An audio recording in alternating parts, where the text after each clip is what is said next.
baby. Yeah!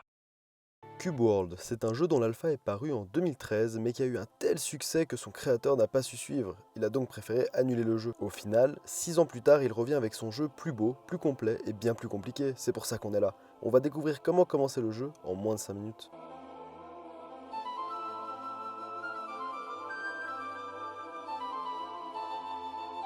Dans un premier temps, il vous faudra créer un compte Steam et débourser la somme de 19 € pour l'acheter. Ensuite, lancez le jeu, puis vous arrivez sur le menu, cliquez sur commencer. Là, vous pourrez créer un personnage. Dans Cube World, il y a 8 races qui peuvent chacune se personnaliser avec 2 sexes et 4 classes différentes. Seule la classe influe le gameplay, le sexe et la race n'étant que pure esthétique. Chaque classe peut se diviser en 2 spécialités qui pourraient être choisies en allant parler au maire d'un village. Un mage d'eau est la classe avec laquelle il est le plus facile de débuter puisqu'elle possède un sort de soin très puissant. Une fois votre personnage créé, ça y est, vous êtes dans ce monde de voxels généré procéduralement. Normalement, vous devriez apparaître proche d'un village. C'est une bonne idée d'y aller. Il y a une petite possibilité pour que le village que vous trouviez soit pétrifié. Dans ce cas, trouvez quelqu'un de non pétrifié qui vous indiquera la position d'une sorcière qu'il faudra tuer afin de libérer le village. Sinon, si vous n'y arrivez pas de panique. Il y a au minimum 2 villages par zone. Vous n'avez qu'à aller dans l'autre. Là-bas, vous y trouverez 10 bâtiments différents. Une armurerie d'armes pour s'acheter des armes, une armurerie d'armure pour acheter des armures, une scierie pour couper du bois, une tisserie pour se faire des vêtements, une forge pour faire fondre ses minerais et améliorer ses armes, une potionnerie pour acheter des potions, une mairie pour changer sa spécialité de classe, une fauconnerie pour pouvoir voyager sur la map contre de l'argent, et une identificationnerie, c'est très dur à dire, qui sert à identifier des objets abandonnés trouvés sur des monstres que l'on a tués. Ces objets sont appelés des leftovers si jamais. Il y a un système de rareté des objets que l'on peut trouver, leftovers compris, allant de gris pour les objets communs à or pour les objets légendaires, comme dans beaucoup d'autres jeux. Ici, il est possible de régler dans les paramètres si vous souhaitez afficher en plus de la couleur des étoiles correspondant à la rareté. Donc gris 1 étoile,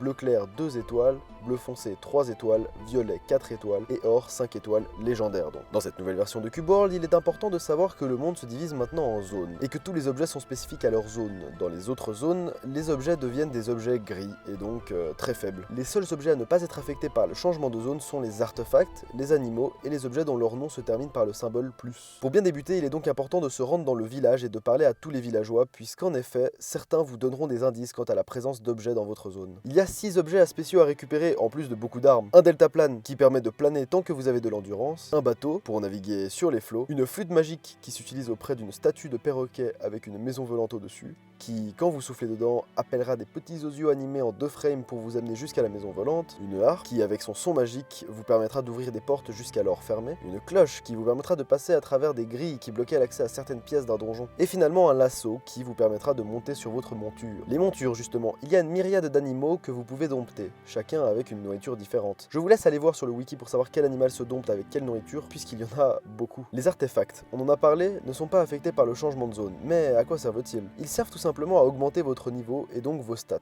Certains augmenteront votre vitesse, d'autres votre attaque, bref, ça permet de level up. Ils se trouvent à la fin de chaque donjon. Dans chaque zone, il y a plusieurs hôtels de respawn, qu'il faut impérativement activer quand vous voyez, puisqu'ils servent aussi de points de TP gratuits. Comme on l'a dit, le monde est séparé en zones, chaque zone ayant une histoire. Il vous faudra découvrir toutes les stèles où sont gravées l'histoire de la dite zone pour, si vous les trouvez toutes, débloquer un bonus. Lors de vos combats, vous allez prendre des dégâts. Pour vous soigner, vous pouvez dormir dans un lit ou alors utiliser les très importantes potions. Elles se craftent depuis l'inventaire et sont bien plus pratiques que la nourriture puisqu'elles vous permettent de vous soigner en courant. Pratique pour fuir, contrairement à la nourriture qui vous oblige à vous asseoir. Bref, j'espère que pour vous maintenant c'est plus clair et si vous avez des questions, n'hésitez pas à les poser dans les commentaires ou venez me les poser en live. En ce moment, je live quasiment tous les jours sur Cube World. Et n'oubliez pas, Cube World en solo c'est bien, mais avec des bros c'est mieux.